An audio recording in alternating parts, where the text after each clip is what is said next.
Mirasee. Hello, I'm Cynthia Lamb, producer of Once Upon a Business, and today we're going to share a different kind of episode. You likely listen to Once Upon a Business because you love stories and learning business lessons from stories, and who doesn't want to listen to Lisa's silky tone? That's why I thought you might be interested in a brand new show that just launched on the Mirasee FM podcast network. It's called Soul Savvy Business, and it's hosted by Lisa's friend and colleague, Katy Valentine. Soul Savvy Business explores the intersection of spirituality and business to help entrepreneurs leverage the potential of both. To give you a taste of it, we're running an episode from that show right here in the Once Upon a Business feed. I chose this particular episode because, well, Katy's guest is the host of Once Upon a Business, Lisa Bloom. So here's an opportunity to learn more about Lisa and how she navigates spirituality and business. Enjoy.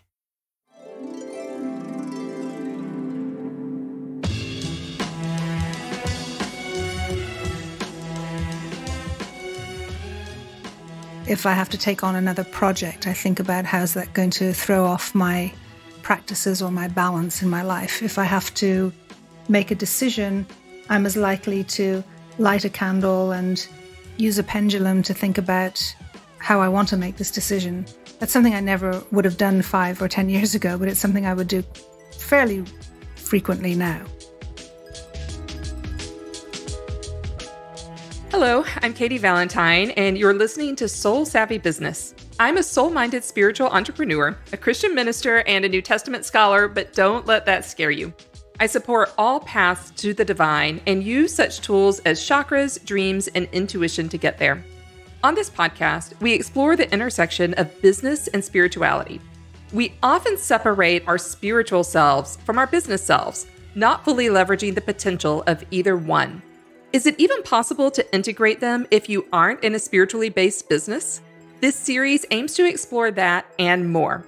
So keep listening as we illuminate the possibilities for living a life of ultimate freedom, peace, and abundance. We all express spirituality in different ways. Sometimes we have rituals or religious traditions. Other times we have an innate sense of something that is spiritual, like looking at the ocean or smelling the fragrance of the woods behind our house. The very things that we think are just us, we may not even consider to be spiritual. What if we could see the deepest part of ourselves, things that are intrinsic to us, as spiritual? There are some people who just do this naturally. They seem to radiate spirituality in all that they do and all that they are. My guest today is one of those people. I'm so looking forward to diving into this idea of intrinsic spirituality. But first,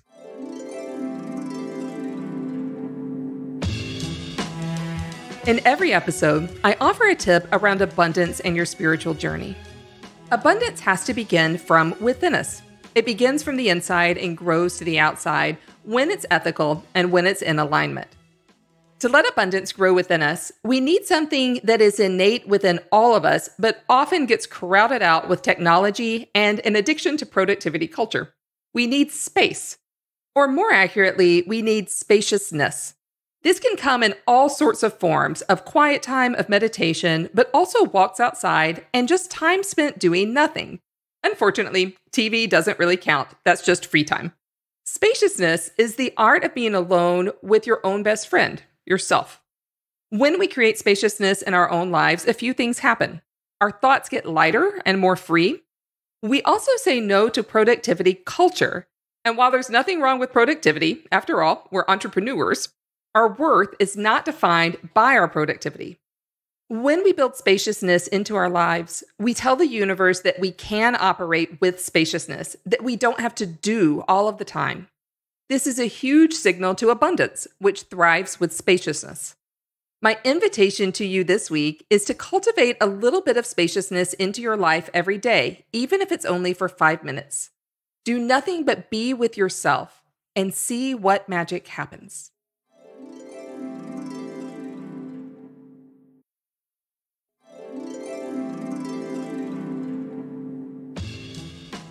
My guest today is a storyteller, author, and coach, Lisa Bloom. Lisa runs a business called Story Coach and helps entrepreneurs and business leaders attract and impact ideal clients and grow their business. She is also the director of Mirasee's ACES Business Acceleration Program and host Once Upon a Business podcast on Mirasee FM. Lisa grew up in a traditional Jewish household in Ireland. We're going to talk to her about her background, how it differs from her current spirituality, and how it intersects with her business. Lisa, welcome to the show. Thanks, Katy. It's great to be here. So I'm curious, Lisa, if anything resonated with you in that tip on abundance around spaciousness. Yeah, it sure did. I was thinking to myself, gosh, I've got to do that too. Right. Because, I'm busy, right? And I'm conscious that I need more spaciousness. And usually my spaciousness is I have a tendency to kind of try to do something more than just be spacious, which kind of defeats the process, right? So I'll say, okay, I'll have some time to myself, but then I don't know, try and listen to a podcast or try and read something. And I'm not actually just being fully present and really in that alone space. I'm so with you. And many of our listeners might be joining me in being a little bit of a workaholic because I really enjoy what I do. And so then I want to do it all of the time. And I even found myself not too long ago giving myself a task where there's a really pretty waterfall, 5 minutes walk from my house. And I thought, I could go take a picture of it every day. And after 365 days, I'd have this little flip book. And then I thought I just gave myself a job to do in my spacious time. I gave myself an assignment that's not that helpful. So the struggle is real. Yeah. And, one of the ways I was actually really influenced by the writings of Thich Nhat Hanh, who talks about peace being within and turning moments of meditation, or I should say, turning our tasks into moments of meditation. So for me, spaciousness can be while I'm hanging laundry or while I'm washing dishes, or my absolute favorite is walking my dog in the morning, which feels to me like a morning prayer. It feels like really, because I'm not somebody who prays in a conventional way. And yet to me, definitely walking my dog first thing in the morning is the morning meditation, the morning prayer. That reminds me of the mantra. It's not the word that they would use, but the motto of many Catholic orders, which is work is prayer, prayer is work. So that kind of idea of being dedicated to the task at hand and that and only that as being sacred. Yeah, I love that. And it's also, to me, it speaks to a place that's really about not needing to think while you're doing something. So the doing doesn't quite matter, but it also creates a rhythm of activity, which I think is in many ways a kind of a prayerful state. Yes, I like that, the prayerful state.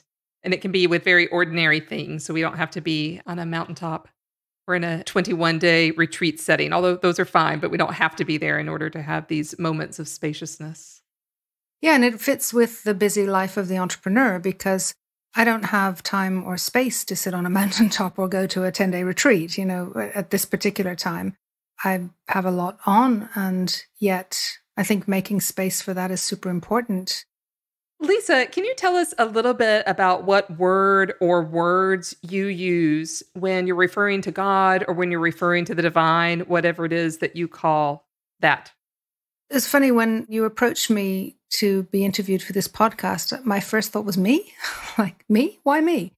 Because I didn't think my sense of spirituality was so obvious, because it's not something I've ever put forefront or spoken about necessarily in a work context. And yet clearly not just you, but other people have mentioned a kind of a spiritual approach to some of the work I do. But I think when I think to myself or I speak to certain people who are close to me, I would use the word God. But I don't see God as being, the bearded white guy in the sky. That's not what I think of God. I think of God more as a presence that's within us and around us and in all places. And so I've kind of moved away from very much the environment I grew up in and the type of Jewish tradition and concept of what God is. So I call that the Charlton Heston effect, where we kind of picture God looking a lot like Charlton Heston from the Ten Commandments, even though I know Charlton Heston played Moses, not God. But yeah, so you're using the word God, but you're not using it in the super conventional way. Right. So I think of God more as a presence. But if I'm talking about this presence. I don't use the word presence. I would use the word God, because I think God is a great word, and it has so much meaning, and it can be interpreted by so many people in so many ways. And above all, I feel that God is personal and not something that I can explain that should be a certain way for others. I love your use of the word presence. Maybe that's one you're using for your own self and your own journey. Sometimes we don't even use words when it's just us alone either, because there's no need for it. But in a story I just wrote about my childhood and my sense of God when I was very small, 3 years old, presence with a capital P is exactly the word that I've used. So I love that kind of union that we've both experienced. Yeah, I love that. But also I would describe it very much as this awareness of something greater and something very mystical and something very magical, really. Well, let's back up a little bit and see how you've gotten from kind of point A to where you are now with this magical and mystical presence. Can you tell us a little bit about your religious and your spiritual background? Sure. So I grew up in a very traditional Jewish Irish family. I grew up in Dublin, and my parents, they were both Jewish, and my father came from quite a secular background. My mother came from a more religious background, and they compromised when they came together. So our home life was a little bit of a mix, where we saw what secular looked like and we saw what religious looked like. And the expectation was that we would be more religious growing up. I had a sense of that thing that's bigger than me, that presence that's beyond me. And I don't talk about this very often, but I remember in my childhood, especially in times of crisis, feeling a desire for prayer and not being quite sure how to get there. So in the Jewish tradition, especially in the Orthodox Jewish tradition, we pray in Hebrew, and yet I didn't understand Hebrew. So we're taught to pray in a language that we don't understand. And so sometimes in synagogue, I would be following the words in Hebrew without understanding a word of it. And I would try and catch up with the English translation, but it was in archaic English. So it didn't have a lot of meaning for me. But I do remember moments of just feeling a presence and wanting to pray in a different way and not knowing how. Judaism is a lifestyle. It's not just going to church, going to synagogue, and that is your Judaism. Judaism is very much about how you live in your home, what you eat, how you celebrate holidays. And it was always different to everyone around us because the Jewish community is very, very small. We grew up in Ireland, where they used to say it's 95% Catholic, 5% Protestant, and the rest are Jewish. That's what they used to joke. So it was a tiny, tiny community. And so there was a very strong sense of being different and yet being very committed to this lifestyle that was different to everybody else. And what have you held on to now from that tradition? Well, it's interesting because I followed a similar path to my mother in that I married somebody who was completely secular. And so we had to come up with an agreement in the way we would live. And we did a very practical, what can you not live without and what can you compromise on? And so for me, it was very important to have a kosher home. So we still have a kosher home. For him, it was very important to travel on the Sabbath, especially living here in Israel, where the Sabbath is the only day off in the week, real day off. He wanted to be able to travel to see family. And so we found a compromise, and we brought up our kids with a sense of ceremony and a sense of holiday and a sense of kind of the lifestyle part of Judaism. But I think my own sense of belonging to a church or to a synagogue shifted. And my own sense of recognizing where I felt most spiritually connected shifted. So it was no longer looking for it desperately in synagogue and more about being in nature and being in community and being in places that I love with people that I love and feeling a sense of the presence of God in those places. And sometimes in work, feeling like in the work that I do, there are just moments of incredible grace and incredible beauty that feels far beyond anything I could have ever created or been part of. So that's a beautiful segue into kind of the next area of exploration, which is maybe you can tell us just a little bit about how you do incorporate spirituality into your business.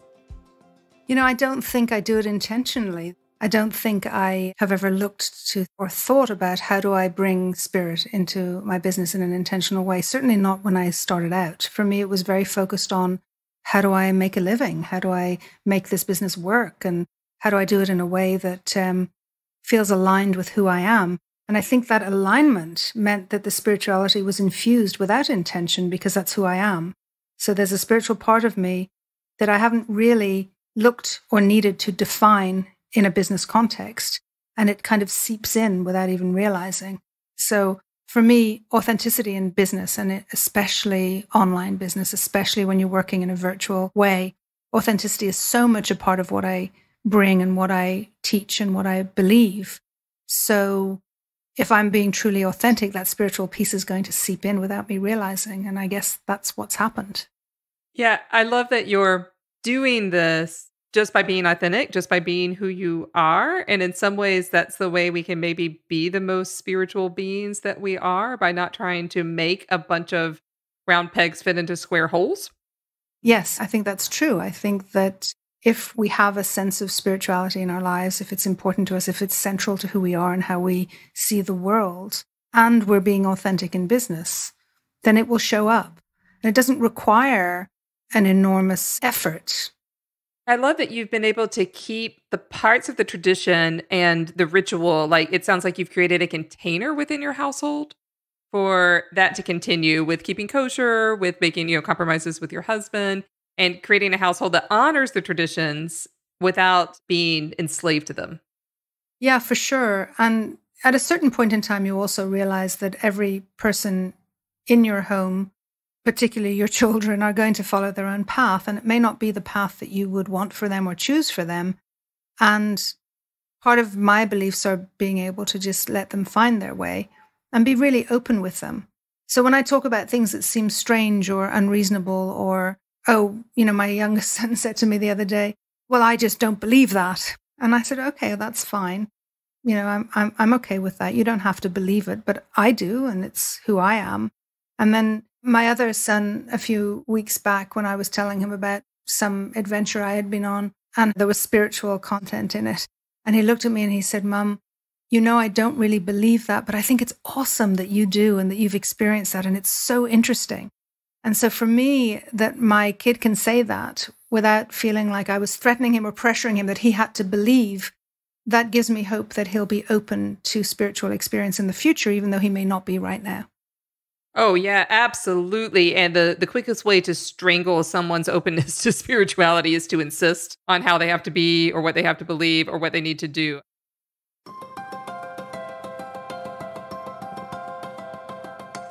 Lisa talked about holding on to many of the values and practices of the Jewish tradition, but expanding her spirituality and practices to a broader degree, including some that are really outside of the traditional Jewish box.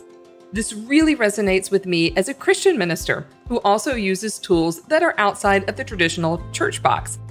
I asked Lisa to talk a little bit about how either her traditional background or her current spirituality has influenced her as an entrepreneur, and if she has any unconventional tools of her own that she uses in her current spiritual practice.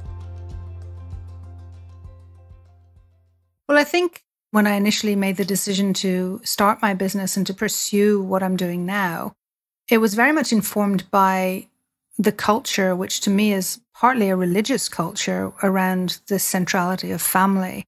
And I knew that even though I had a corporate career and I was doing well, once my kids, a few of my kids were born and I saw what they needed, to me, being a mother was central, and I knew that I had to change the way I worked. That was clear to me. And then it was a matter of, how do I do that? And how do I find a path that's going to allow me the flexibility to be in their life all the time and also to build something? As I grew my business, I don't think I had a connection particularly between my spiritual self and my business self. I think I was quite disconnected from it, actually, in the initial years. I think that's changed over time. I think that in the last maybe 5-7 years, I've opened up to different types of practices and different types of what I would see as being kind of spiritual content or spiritual perspective that very much informs all the things I do, in the way I make decisions, in the way I just move forward into the opportunities I take and the opportunities I don't take. If I have to take on another project, I think about how's that going to throw off my practices or my balance in my life. If I have to make a decision, I'm as likely to light a candle and use a pendulum to think about how I want to make this decision. That's something I never would have done 5 or 10 years ago, but it's something I would do fairly frequently now. As you say that, I just reached for the pendulum that's to my left that I keep really near my desk all of the time. And I'm curious if you might just speak into that a little bit. What is it about that practice that feels in alignment with you, or how does that help you?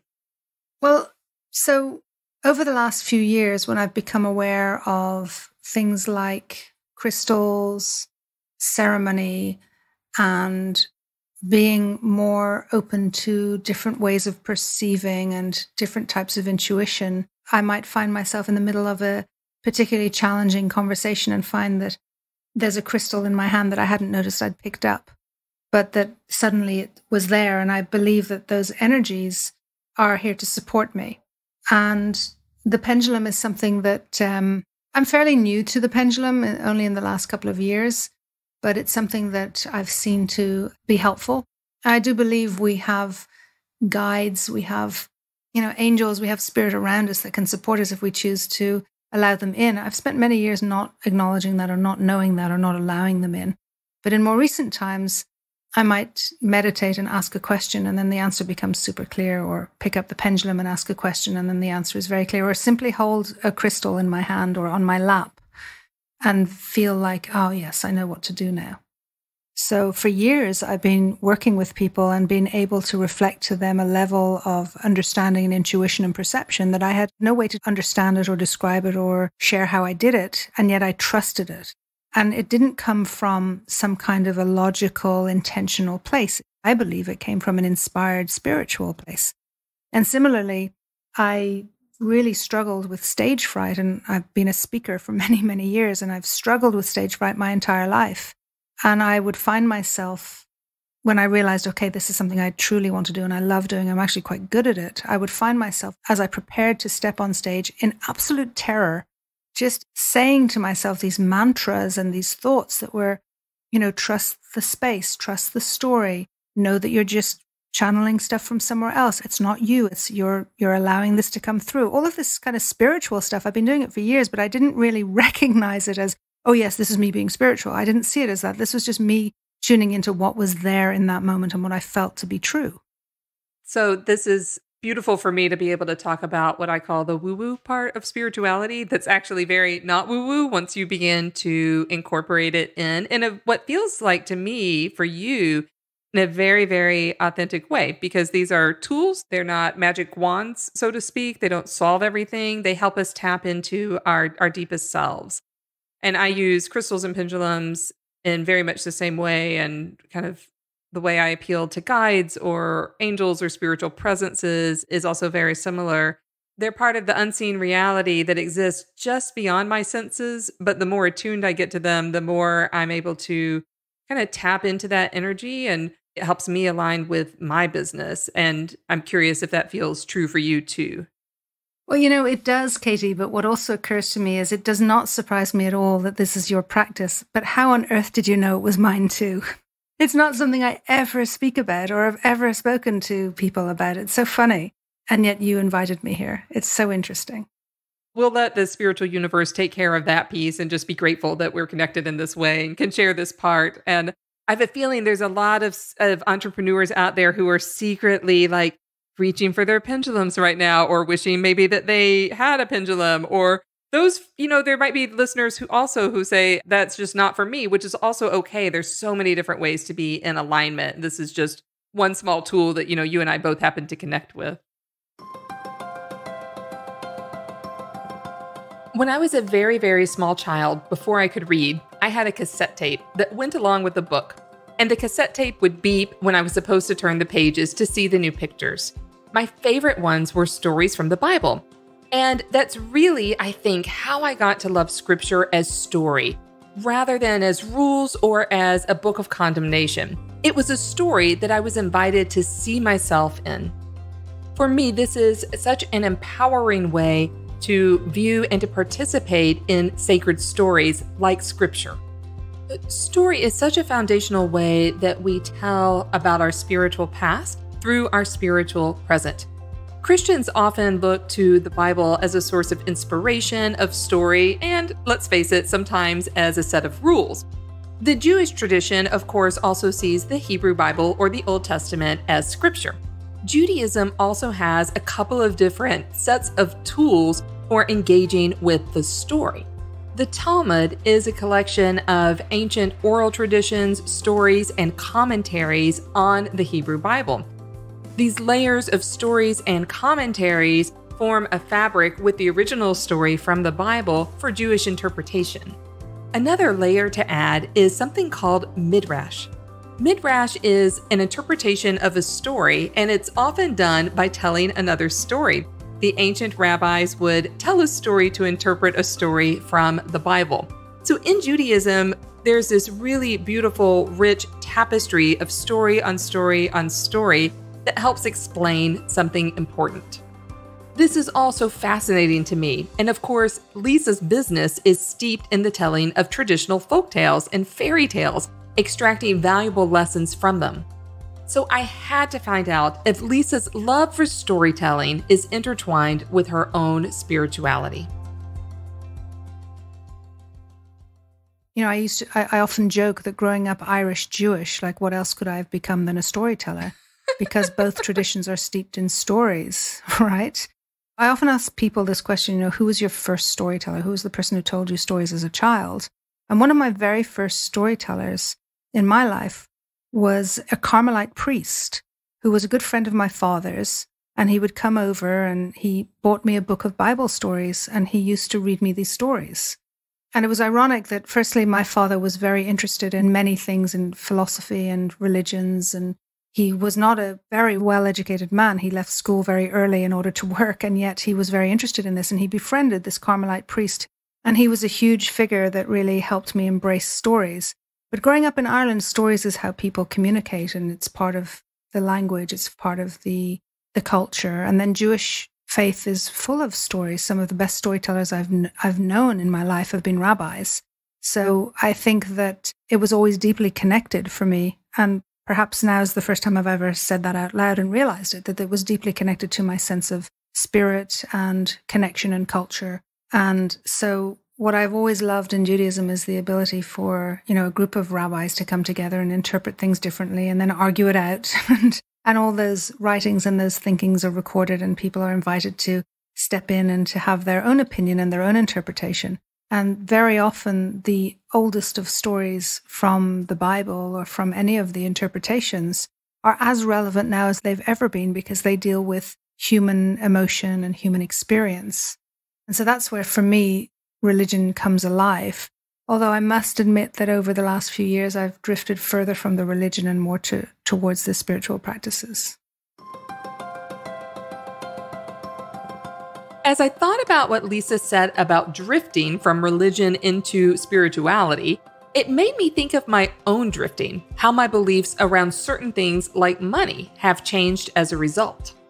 We've certainly talked about the power of story to resonate and to help us form our own identities, but stories can also play a part in keeping us very small. For instance, if we have a story around money being shameful, or a story around abundance being only for certain kinds of people but not us, those stories can limit us.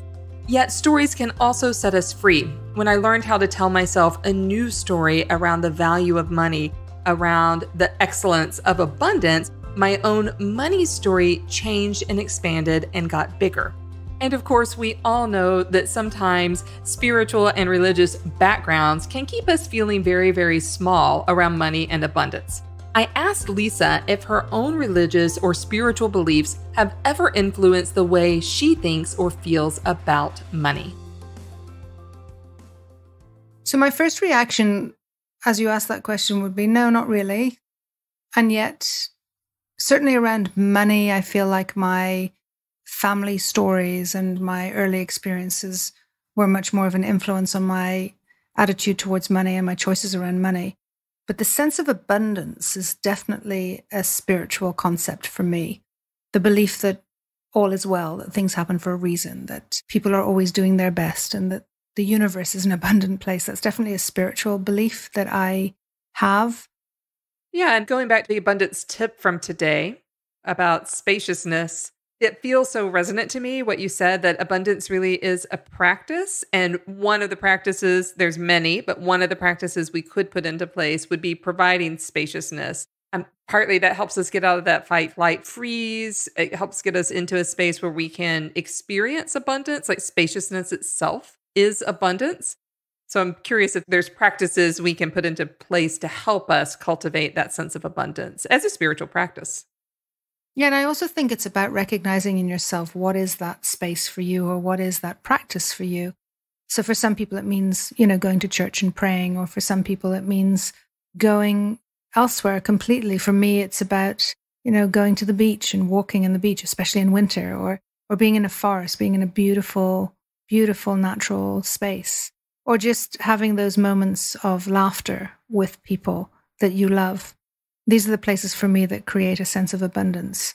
And sometimes, Brené Brown talks about how joy is one of the hardest emotions to experience. We don't allow ourselves to experience joy, but in those moments where we do experience joy, that is, to me, a spiritual moment, a moment of absolute abundance. That's beautiful. Before we wrap up, I wanted to ask Lisa if she had any parting advice to share with our listeners.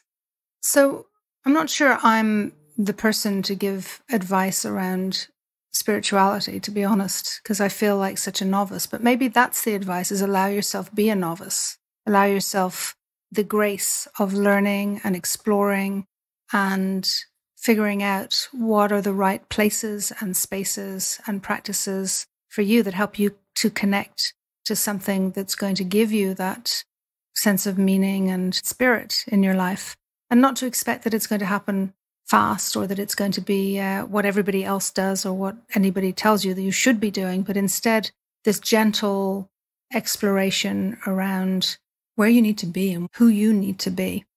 And then one other thing that I think is important is to allow yourself the time and create the intention to explore the stories that you may be telling yourself that would prevent you from discovering this path.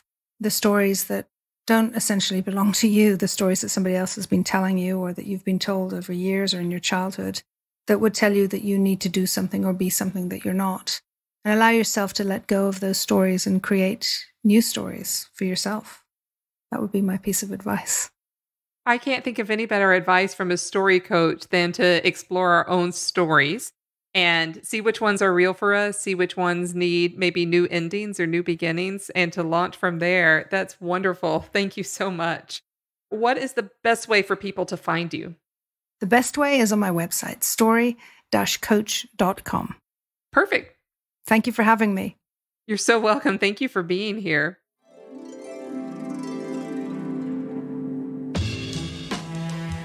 I'm Katy Valentine, and you've been listening to Soul Savvy Business. Soul Savvy Business is a part of the Mirasee FM podcast network, which also includes such shows as Just Between Coaches and Once Upon a Business with Lisa. This episode was produced by Cynthia Lamb. I wrote this episode with Melissa Deal and Cynthia. Melissa assembled the episode. Danny Eny is our executive producer, and post-production was by Post Office Sound. To make sure you don't miss great episodes coming up on Soul Savvy Business, follow us on Apple Podcasts, Spotify, or wherever you're listening right now. If you like the show, please give us a starred review. It is the best way to help us get these ideas to more people. Thank you, and we will see you next time.